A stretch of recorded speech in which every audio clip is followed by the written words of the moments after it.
সামনে সংক্ষিপ্ত আকারে বক্তব্য রাখবেন আমাদের তুতুমি কলেজের ছাত্র নেতা উসাইদ আহমেদ। আসসালামু আলাইকুম ওয়া রাহমাতুল্লাহি ওয়া বারাকাতুহু।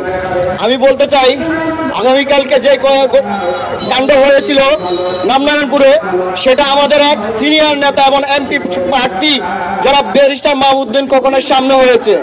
আমি আপনাদের সামনে বলতে চাই, আমি চাটকিলের বুকে এমন একজন নেতা চাই যার নেতৃত্বে, যার হুঙ্কারে পুরো চাটকিল সোনামণি কাঁপবে। আমি ওই নেতা চাটকিলের বুকে আশা করি এবং দুঃসময় দেখছি রাজনীতিকে সুসংগঠিত করতে। এখন দেখি অনেক হাইব্রিডের নাকি চাটকিলে জন্ম হয়েছে। 5 তারিখের আগে এটা কোথায় ছিল?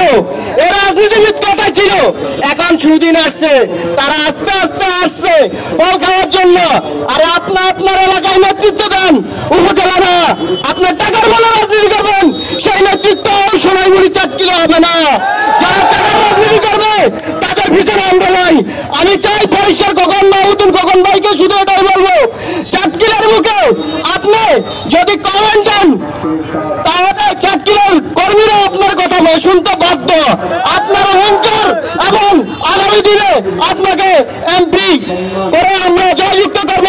আমরা সুস্থ বিচার দাবিতে আমি আমার এই সংক্ষিপ্ত বক্তব্য এখানে শেষ করছি। আসসালামু আলাইকুম ওয়া রাহমাতুল্লাহি ওয়া বারাকাতুহু।